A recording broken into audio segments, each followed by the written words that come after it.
This is Goals with Soul, the podcast for visionary coaches and entrepreneurs, building your business with inspired action.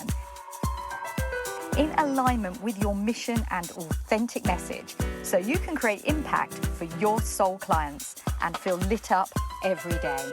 I'm your host, Jo Ingram, married mum of 3 daughters from London and a former ad agency director turned business coach and strategist. In Goals with Soul, we blend revenue generation with energetics, marketing strategies with pranic healing, and ambitious business goals with our soul's desires. If you're looking to build your business with less efforting and more ease, this is the podcast for you. Let's dive in. Welcome to Goals with Soul. I'm Joanna Ingram. And as we're in November, we're not too far away from my birthday, which is at the beginning of December. And whilst I'm not strictly talking about birthdays, I am talking about aging. And if you're anything like me, as you've grown a little older into midlife, suddenly those years become a lot more significant. We start to think about what we want to achieve over the next year, the next 5 years. Some of us have aging parents. And the question of longevity, health, and vibrancy is suddenly something that replaces those feelings of immortality that perhaps we had in our youth.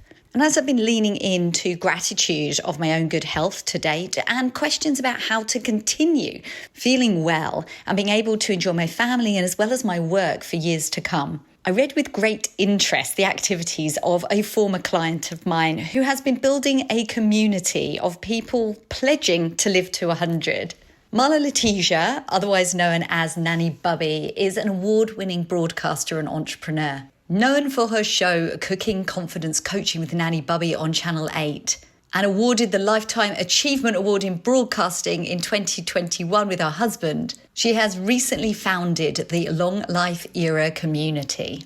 As a proud grandma, as well as active in her community, an entrepreneur building her business, and a broadcaster regularly appearing on TV, I cannot wait to introduce you to Marla Letizia. Let's dive in. Hello, Marla, and welcome to Goals with Soul. Thank you so much, Jo. I'm so excited to be here with you. Oh, I've been looking forward to talking with you on air, off air, all the time, because everything about your energy is so incredibly inspiring. And I know that, you know, when I had the privilege of working with you, a few years back and helping you develop the Nanny Bubby brand that I couldn't have foreseen at the time, the inspiration and trajectory that would have set you on, well, quite a different path, and all will be revealed. And I'd love to just ask you to introduce yourself, because very few people have I met who have such an illustrious professional career behind them. And I know as you start to share this, people are going to see the gap, the dots joining that makes perfect sense. Go on. Well, I'm going to first respond by saying that there is something about your energy and your soulfulness and your authenticity that ignites my energy. So I'm not sure if this is how I show up with everybody else, but certainly when I am in front of you, I feel like I can reach the moon and beyond. So I want to thank you. And that was what was so joyful about working with you for the Nanny Bubby brand. I'm a homegrown Las Vegas girl. Everything about me is glitzy and glamorous because that's what we are like in Las Vegas. Unlike, Britain, so to speak, where you're very down I think to earth. there's a commentary on how we look on this call here, where I'm like showing up sweaty, no makeup, just not ready at all. But maybe if you're watching this on YouTube one day, you're going to see that yourself. They'll see that I couldn't even show up in a Zoom that was never going to be shown without makeup and hair done. So that's my showgirl background. And not that I was a showgirl, but I was surrounded by them. But I went into broadcasting in college, came back from college and started a broadcast career. I did talk shows, weather. I syndicated a news series after my children were born called The Parenting Network. It was syndicated across news stations across the United States. And I did that because I wanted to go out and do something that that helped me learn more about raising my children better. But for the most part, because those segments were shot while my children were in school, but so I took my kids to school, and for 6 hours while they were there, I was shooting this news series. So I was ostensibly a stay-at-home mother. I never had anybody else drop off my kids or pick them up. I did that series for 2 years. It was syndicated for 5 years, but I myself did it for 2 years. And I stayed at home as a stay-at-home mom. When my daughter went off to college, I was like, okay, God, what do I do now? Like, show me a path. I don't know what to do. And my husband was campaign manager for Oscar Goodman, mayor's campaign race. And somebody with a mobile billboard came up to my husband and said, you should use this truck for the campaign. And I said to my husband, I hate those things. Why would you do that? Turning up my nose and very judgmental about it all. And I watched how the product worked. I fell in love with it. And I bought the company from that trucker, and I turned it into a multi-million-dollar company. I had 17 trucks. It was a 13-year-old company when I sold it. It was the first of its kind. The way that I ran it like a broadcast station, because all I knew was broadcast. I didn't know outdoor. And then from there, I took time off because I became a grandmother, as time marches on so quickly. And I started cooking when my granddaughter was born, and was inspired to. I then went on TV to cook on TV. I'm still doing that, actually. We've adjusted the brand within that cooking segment now to be Long Life Era, which you and I will be talking about in a minute. But recently, I turned 70 in January. Whoa. I mean, honestly, if you're just listening to this and you can't see Marla, go look Marla up online, go check out her Instagram, because you are one of the most youthful, not just in appearance, but in spirit too, of anyone I've ever met. And, I think, when we talk about Long Life Era, there's nobody better that I want to hear about that from. I gotta be okay. Well, they can look me up at Nanny Bubby, right? It's NANNYBUBBY on Instagram and Facebook. Just because some people spell nanny and bubby with IE. So it's NANNYBUBBY on Instagram, Facebook. Anyway, when I turned, listen, I'd never thought about my age. As far as I was concerned, I walked into midlife sometime in mid-30s, and I was still in it. I still felt like I was a midlifer. And I always said that I was going to live to 120 years old. So I never felt like I had walked out of midlife. But about 3 months before my birthday, I was like, my soul was unsettled, and I couldn't put my finger on it, Joe. Which is why I love the name of this podcast, Goals with Soul. I just was so unsettled, and I was unhappy, and I didn't know what it was. And I realized afterwards that even if I live to be 120, and I suspect I will, I'm past midlife. 70 would take me to 140, and I have no desire to go to that. And so I was beside myself. I was sickened by the thought that I was finally beyond midlife, and I didn't know what to do about it. So I leaned into it. And said, so what am I supposed to do with this? And from that place was born this idea of Long Life Era. So if I can walk you through the eras of our life, would you like to hear that? Yes. Okay. Yeah, I'm fascinated. Go on.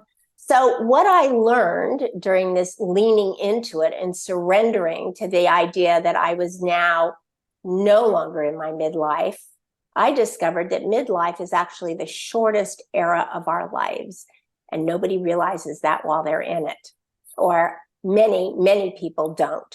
Yeah, so childhood. And listening here on this podcast, so many of the listeners, and myself included, are at what we consider midlife, and a lot of us are coaches serving those people in midlife. So we've all got a particular view about what midlife is, what the age is, what the types of issues are. But I suspect, just listening to you talking, that we're not all necessarily on the same page. We all use the word midlife as a sort of shorthand, but we've got different things going on in our head. Exactly. Absolutely. And I don't know about UK, but USA lives in an anti-aging society, and nobody wants to die young. So there is a vacuum there when it comes to aging. There is a vacuum. So childhood lasts 18 years, young adulthood, 18 to 35, lasts 17 years, midlife, 35 to 50. Now listen, if you're going to live to be a centenarian, 100 years old, then midlife ends at 50. But if you live to life expectancy, which is 76, believe me when I tell you, 50 is no longer midlife. It is 50 to 55 is growing into what people used to call, and I say used to call because I am committed to changing this word. And in UK, it's even worse, but senior citizen. It sounds like an end game, a dead end, an end stop. It's like you're a senior citizen, move over. There's no purpose, no value to your life. You're done. And in UK, they call them pensioners, which makes you feel like you're a drain on society, right? Well, that's because in the UK, you could draw your pension, which is money that you're given by the state when you reach a certain age. But they've been pushing that age up. Every few years, it gets later. It used to be 60 for women, 65 for men. Which is actually counterintuitive because, of course, women live longer. But they've fixed all that, and they just keep moving it later and later because obviously it's less of a drain financially and economically, but also it's in recognition of the fact that people are choosing to work longer and remain active in their lives and being able to earn money much longer too. Yes. And so your long life era, and here's the thing about 50-year-olds, they don't know that they're out. So from 50 to 55, they're still living as though we're in midlife. I mean, I was as guilty. I was still living like that when I was 69. I mean, but there needs to be an awareness that you have now stepped into what is actually the largest and longest era of your life. Because if you live to 70, which is young, your long life era is 20 years long. Midlife, only 15. If you live to 80, it's 30 years long. If you live to 90, and many people are, because if you make it through 80, your genetics and how you've taken care of yourself, because the better you've taken care of yourself, the longer you live, you literally have another 40 years to live your life once you step into the long life era. But this is what has happened in America, and not sure if this is true for UK, but I think America, just imagine as a shorthand, everything that's true for America is pretty much true here too. Is. All right, so tell me if this is true. The only thing being marketed to long life era people or senior citizens or pensioners, right? The only thing that is being marketed to us is open enrollment for what we call Medicare. I don't think you guys have that because you already have your socialized insurance, but for us, it starts at age 65. And pharmaceuticals. It is as though the only value we have to the retail market is those two things: our money for our secondary insurance for Medicare and pharmaceuticals. And further, the biggest insult that we have as baby boomers who are reaching into this long life era now is that the people that they are showing in open enrollment and pharmaceuticals are not even us. These people look like our grandparents. I just went to my 51st class reunion, Joe. There was not one person at my reunion that looked like those people that they're using on TV commercials to market to us. The retail market is so far off the mark. And let me tell you about the baby boomer generation. And I am sure, like you said, this is absolutely true for UK, is that the baby boomer generation which was born 1946 until 1964, the oldest of them 77, the youngest 59. This generation has the largest economic power of any other generation on the planet. There's still 73 million of us on the planet. They have the largest political power. We are still the largest voting bloc on the planet, or in our countries. And culturally, we were revolutionaries. I mean, the British invasion was brought on by those in the baby boomer generation at the top side of it. And we were anti-war, peace, love, drop in and drop out, right? And so we still, this generation, have the opportunity to revolutionize, just as we always have been, how the country, how our culture looks at aging. And that is the purpose of the Long Life Era, is to jump on board for all of that.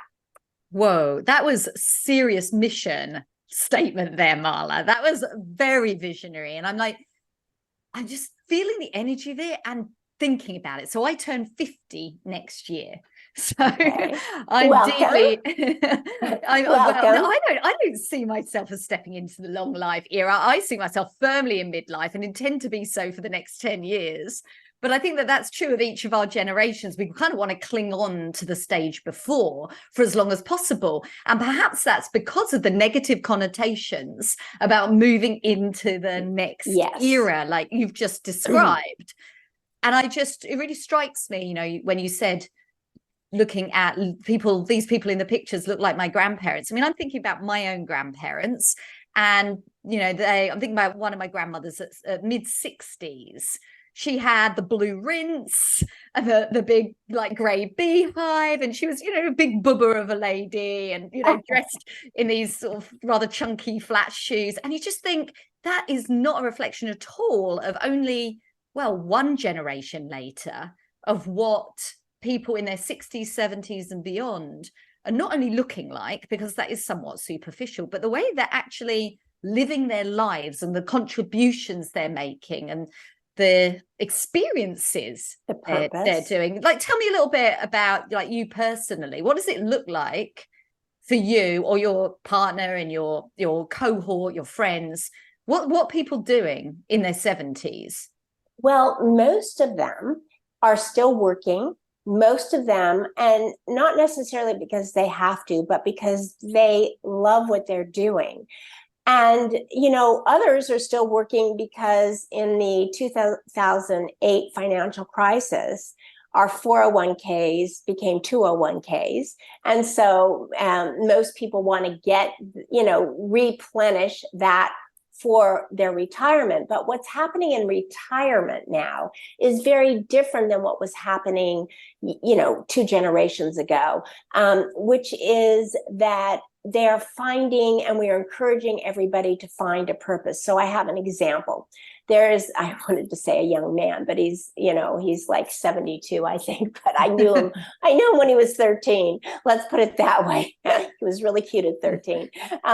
But he went into the casino business. He wanted to play guitar, but his parents said, look, you can't support a family playing guitar, so you're going to have to find something else to do. So he gave up his dream of playing guitar, and he worked in the casino business, 10 to 12 hours a day, every day. He finally retired from the casino business. He revealed in our community Facebook group that he still played guitar every single day of his life, even when he was working in the casino business, at night when he got home for 1 hour, because it was the way that he unwound. And the truth is his soul was still connected to the music. Now he's retired, and his son-in-law, who knows he loves guitar, said, hey, Dad, there was this guitarist playing at the bar of Whole Foods Market. It's a big market in here. And he was really terrible. And he said, if I were you, I'd go in and inquire. So he said, he has the guts at this age to just walk in and inquire, right? He's been around the block, as most of us have by this age. And he says, hey, I can play guitar a lot better than the guy you had here last weekend, and any opportunities. And because they were just starting the bar up after COVID. And they said, yeah, we'll give you a try. He goes in, packs the place. We promote it in our Facebook group. Everybody goes in, and now the guy is playing out of passion and out of joy and loving life. And we are building this opportunity. We have someone else who all of her life wanted to dance. She's been in the real estate business all of her life. She never stopped to do the one thing since she was a child she ever wanted to do, which is ballroom dance. Guess what she's doing? She's ballroom dancing. She's entering competitions. She's having herself a ball. So, and beyond that, there's purpose. There is purpose if you start living and say, I'm retired, now I can take care of me. And if I want to sit in my easy chair and watch TV all day long, that's what I'm going to do. Those people, they get depressed, they get unhappy, they start getting sick. They start believing the pharmaceutical commercials that are being served to them on TV, and they're out very early in life. They're stepping into a graveyard when that happens. And a lot of people are aware of that. I'll just add to that as well. Like, it doesn't always mean that you're literally passing. I know examples of people who are just not living full lives at all, and the years are passing, but like you described, they're just medicated and they're living very much at home. They don't really go out. They're like, all the spark has gone. And that's, something that as we increasingly age and that medications available sometimes to extend our lives, we don't want to live lives that aren't full, healthy, vibrant, full of experiences. And I love your message. And I want to tell you something about you turning 50 next year. See, this is the most beautiful opportunity for those of you who are in your midlife, because if you don't get it right in your early adulthood and midlife adulthood about where you see yourself during the long life era of your life, you are going to fall into a depression when it hits you that you are finally there, because you're going to feel like what you wanted to accomplish that you didn't accomplish in your midlife, you lost the opportunity. You may fail in your midlife, but you still have the opportunity to pick up those stones and start again, because think about everything that you did between 15 and 30. Imagine everything you did between 20 and 35. So imagine being 50 and now you have 30 or 40 years left to reinvent yourself should things have not worked out. And by the way, I want to talk about that for just a minute. So I mentioned to you about the U curve of happiness. Did you see that I mentioned that to you? Yeah, I want to know more. All right, so let me tell you something. This is statistical analysis. It's out there. Look it up. U curve, or the happiness U curve is what it's called. U starts up at the age of 10, high happiness, and it goes down, down, down, down, down to the bottom of the U in midlife. Age 47, 48, 49 is the lowest level of happiness in life, statistically, through this data. And after midlife, it gradually starts, the U starts back up again and starts to come very, very high as you get into your 70s, your 80s, and your 90s. Now, let's talk about that. Let's analyze it. The U curve bottoms out at 45, 46, 47, 48, 49. Why? Here's one for you. We all know it. I've got my theories. Go ahead. It's 2 words. Or 3, midlife crisis. It hits all the time. It hits everybody. Either divorces, either being fired from a job. You're living with teenage children. And if that isn't a reason to give you a midlife crisis, I don't know what is. And my kids were good kids, but man, right? Sometimes affairs happen, a husband or wife will have an affair because they're being thrust with the midlife crisis, and this is their way of getting through it. If you were an alcoholic throughout your life, it's caught up to you, and you either need to make a decision to clean up or clean out. It's like all the things that were going wrong earlier in our young adult life that we carried into midlife, the shortest era of our lives, come to an explosion. And if you have a big business loss, some people are unable to bring themselves up out of that. So why does it get happier as you get older? And this is something that I is taught in all kinds of spiritual teachings. And I actually found this through Kabbalah, which is that there is nothing else. There's nothing more. And that if you, and it's a Buddhist prayer too, is that you are here now, you have the opportunity to be happy now, and there's nothing left but that, because soon this will come to an end. So why not find a way to make yourself and everyone else around you happy? And people living in the older era of the long life seem to be happier because they have an awareness that their life is mostly behind them, and they have only the choice and opportunity to choose life now. And so that's why that happiness U-curve comes up and bottoms out. So if you can, in your midlife and early adult life, look at others in their long life and see it as an opportunity that you're going to just pass through and onto, and be able to take all of the wisdom that you garnered in your younger life and use it to be the best Joe or anybody else that's listening that you can. When you get into long life, you will live longer and you will live happier. And that is why the U-curve of happiness is so extraordinary. You would think as you get older, you get unhappier, but you really don't. You get happier. And so you want to prepare. Everyone wants to prepare for this. And that's just what's so miraculous about the U-curve of happiness, something that I never knew. Yeah, I mean, that's fascinating. I mean, it completely rings true. And it just made me think, midlifers off to therapy. And they're like, don't worry about it. In 20 years, you'll be happier. Just wait. It's coming. Yeah. Statistically, it's likely you're going to feel happier in 20 years. Well, but you know what? It's about mindset. So are you familiar with Roger Bannister? Do you know who Roger Bannister is? He ran the first 4-minute mile. He sure did. His first sub 4-minute mile, right? Just under 4 minutes. Well, it was said that there is no way anybody could ever break that 4-minute mile. That was the standard. It is not humanly possible to do. Yet, Roger Bannister did it in 1954, I think that it was. And when he did it, it was 1954. And when he did it, 6 weeks later, the second person actually broke the barrier. There was a psychological barrier that said this cannot be done. 2 months later, a third person did it.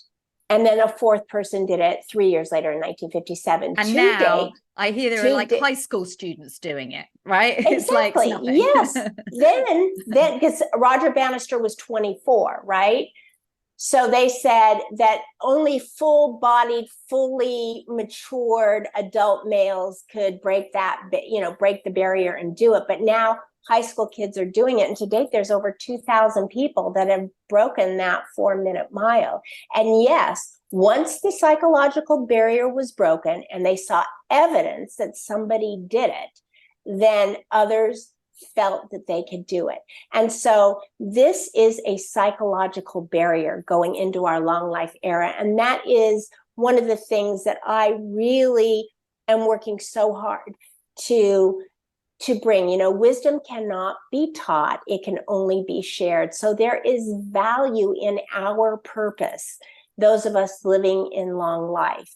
And though they are not marketing, the retail market has wiped us off the planet as a market to actually market to, we have so much power and value, and it's time to share it. Yeah, it's a great thing. It's a wonderful thing. What you're talking about is basically having the mindset that I can live a really long life. So not like fearing that in the 70s I'm going to decline, I'll probably be dead by 82, or that's what happened to my mother or my grandmother, or, you know, and having all this story that we don't have longevity in my lineage, or I'm not eating the right foods. I mean, there must be so many stories that make us doubt that we can live very long, very well.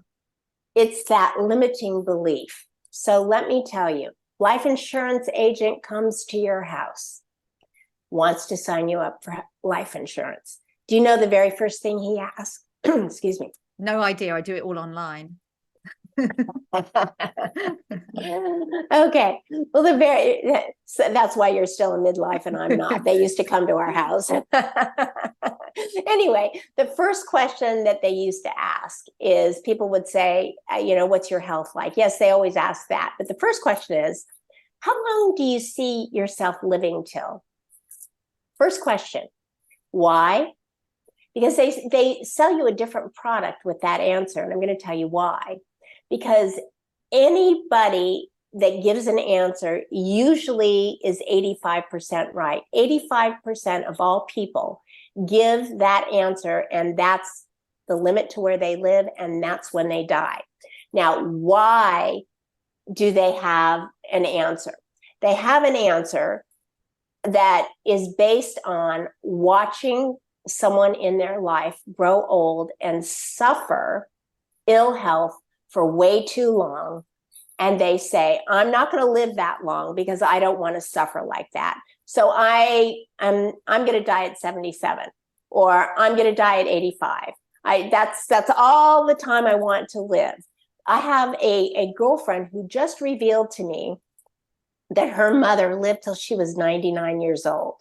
But on her deathbed, she turned to both her daughters and said, boy, life was great, but I'm telling you, living in your 90s wasn't worth it.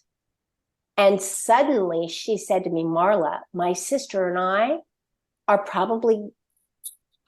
probably die at 90 because our mother made this comment to us on her deathbed, and we didn't want to live through those suffering years.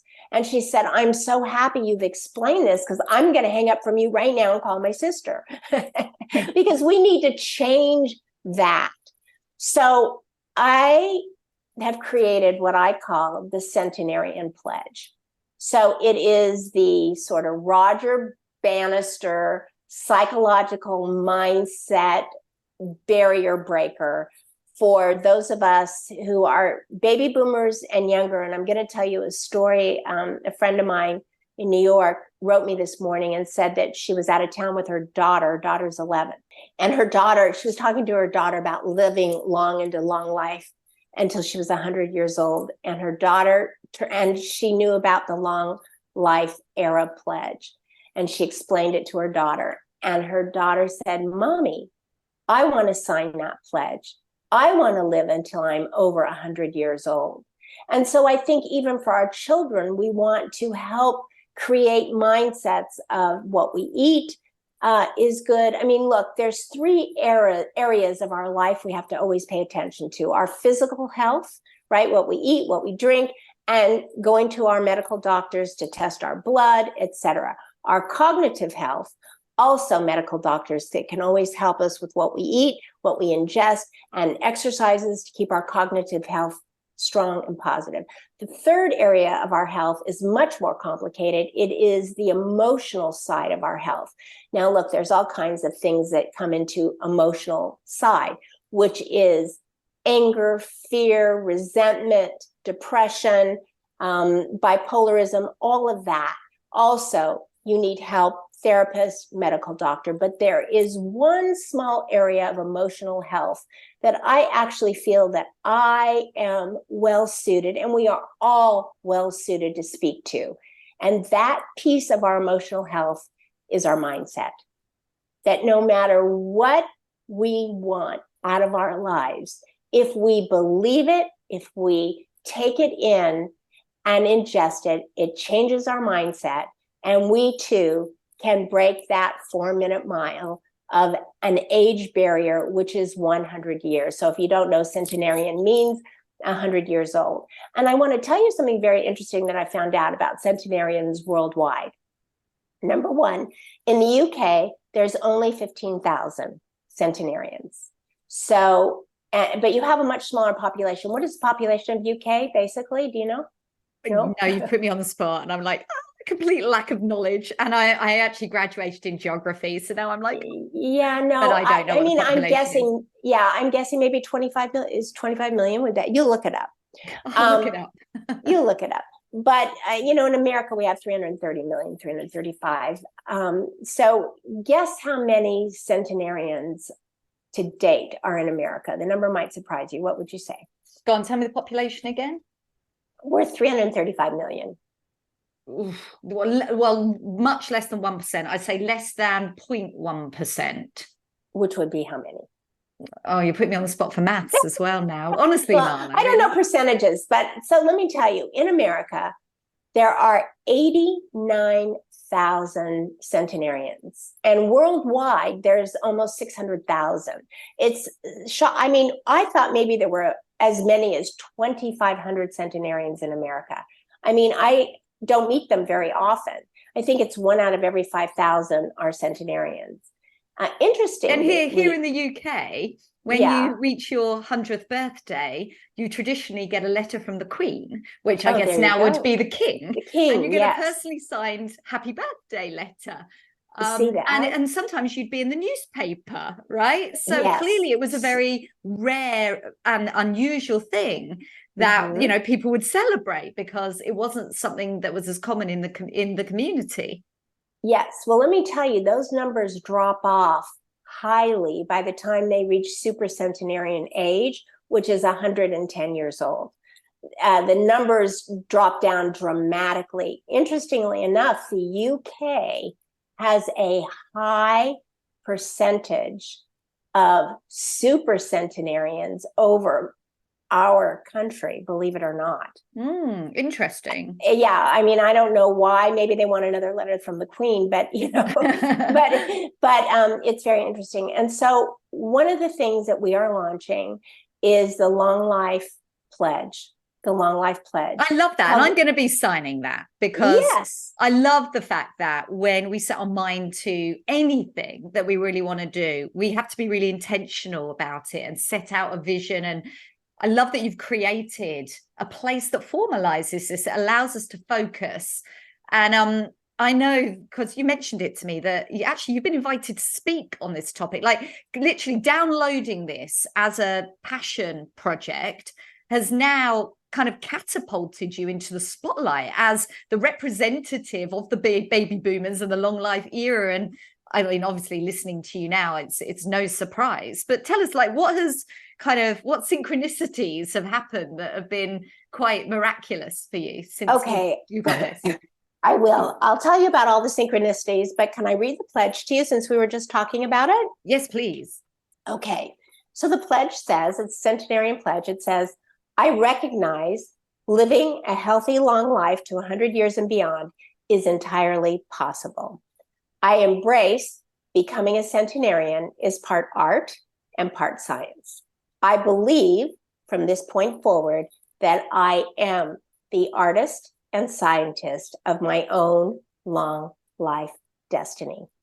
You sign it, you can go online to longlifepledge.com, longlifepledge.com, and you can become one of the signers or one of the acknowledged people that are making the pledge.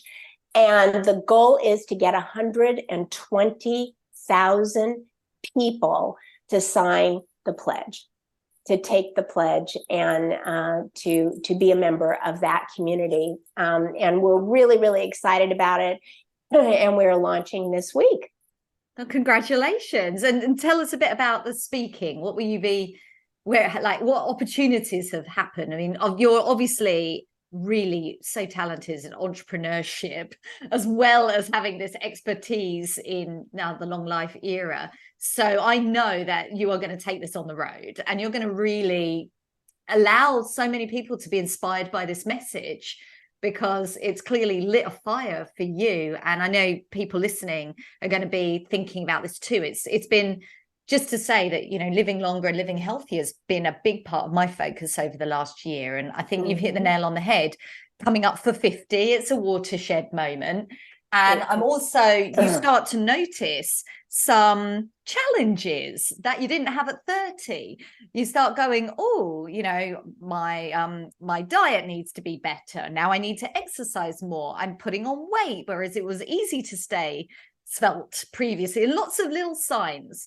And right now they're little. So I'm like, right, now's the time. Use it or lose it, baby. And I'm working with a lovely nutritionist, and I'm doing my yoga, and I'm reading some really great books. Last week I don't know if you've come across this, it's called Young Forever by Dr. Mark Hyman, which is a lot about the things that we can do. And he's made a pledge to live to 120, I think he says. So, you know, there's definitely a zeitgeist going on about starting to make changes, the earlier the better, and leaning into all those three aspects that you just described. And I would say that our bodies go through major metabolic changes, you know, and hormones in both men and women definitely change. And it takes a few years, honestly, 4 or 5 years, to actually figure yourself out for what works for you, because suddenly it's there and then it's gone. I mean, that's how we were wired. This is, you know, caveman didn't live to 100 years old. So we have to learn we have to hack our metabolic bodies.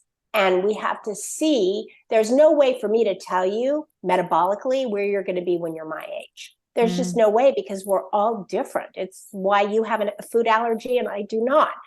And so it's very important that instead of resisting it, which I certainly did, and I also didn't understand it when I was in my 50s and started to go through menopause. I did not understand what was happening to me. I was shocked. I was, you know, this couldn't be happening to me. I mean, I'm still 35. No, Marla, you're not. You know, so you just have to be willing to lean into it and start learning how to hack your metabolic changes. And it's really not that hard. It's not.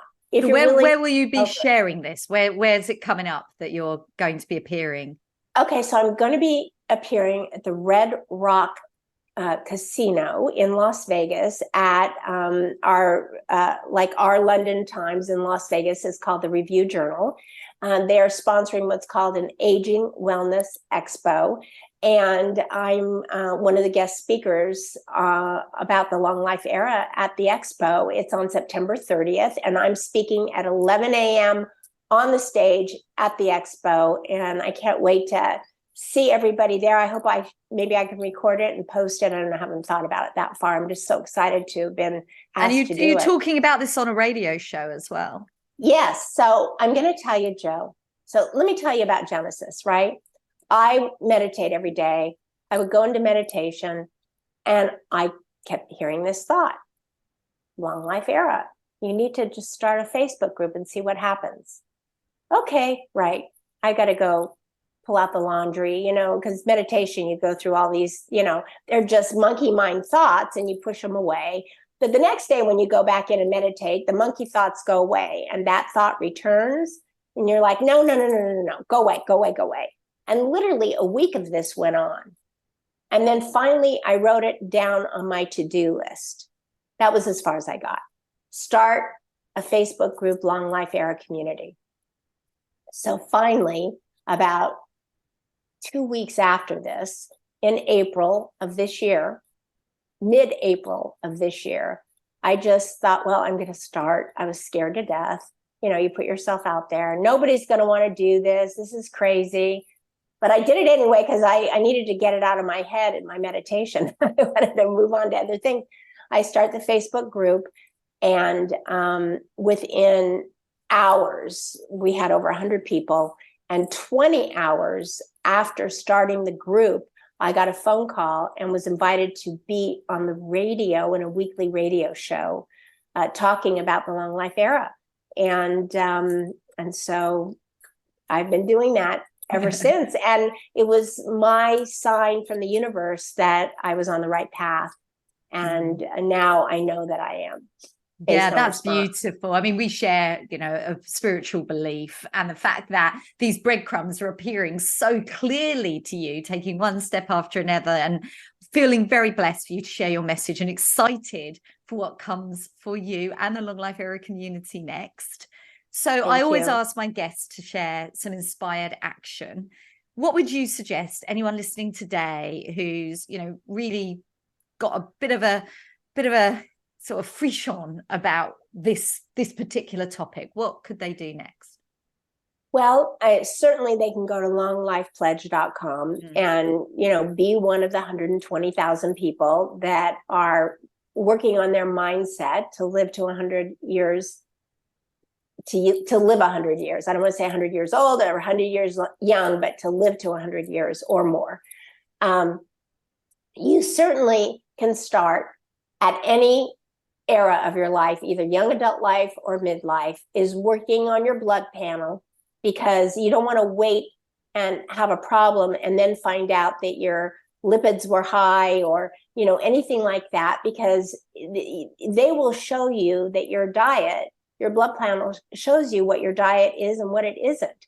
And believe me when I tell you, just eliminating vegetable oils out of your diet will change your lipids dramatically. So there's exercise, but more importantly, listen, I want to talk about this. This is one of the most important things that I think I can share, and I almost forgot. So let me just tell you, here's the other most important thing, the action that you can take right now, is that if you are finding yourself in isolation on any level, isolation, especially in men, because men, as they start to grow older, become less social than women.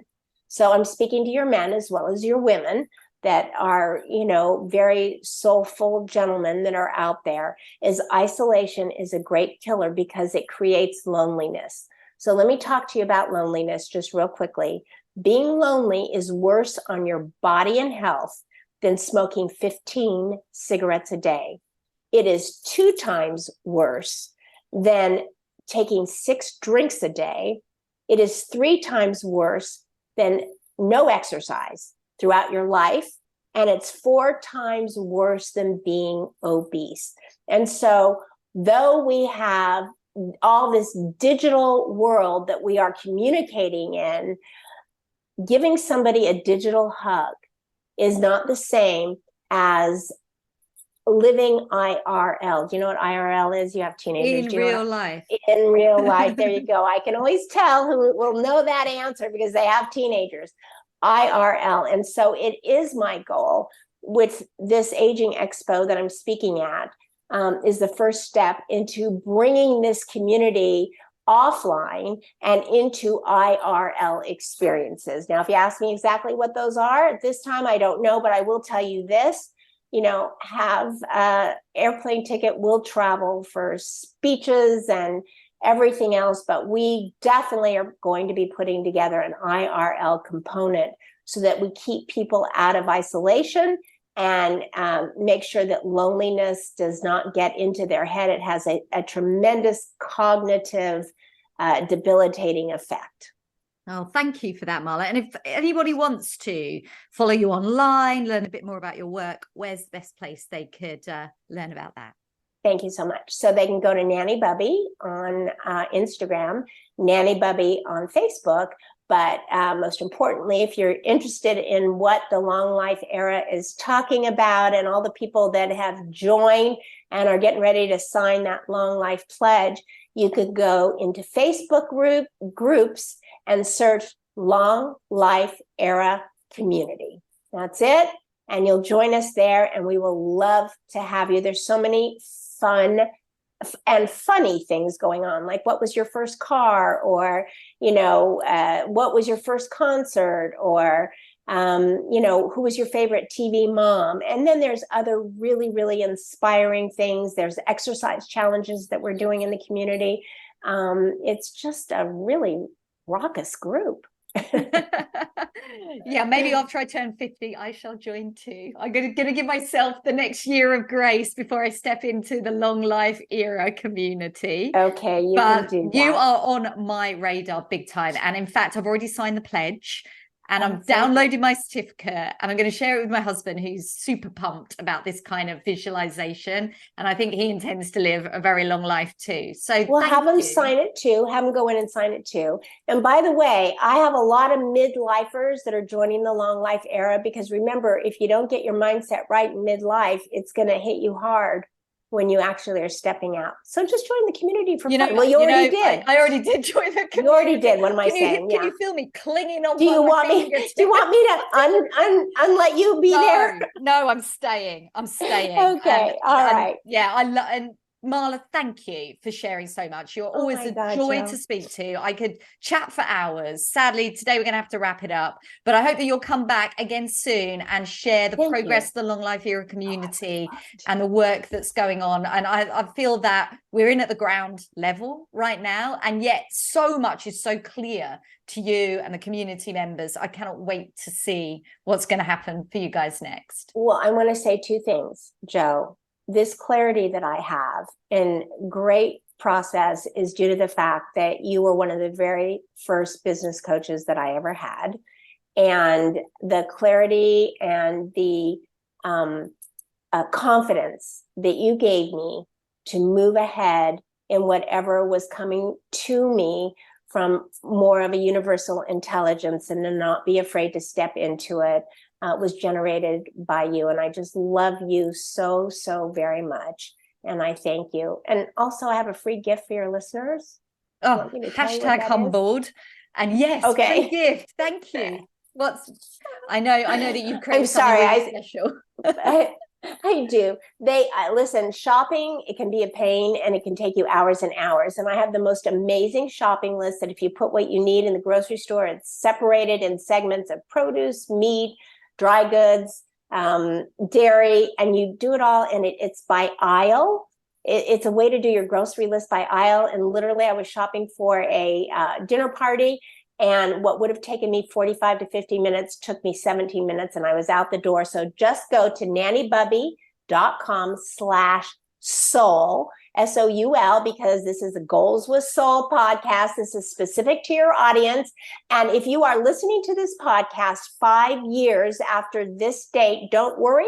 This is never going down. It'll still be there, even if you're listening to Joe and me many years after we actually recorded And let's not forget, podcast. Marla, you're going to be around at 120. So this is some years. And I hope my podcast is going to be around just as long too. Marla, thank you so much for joining us today. It's been an absolute pleasure.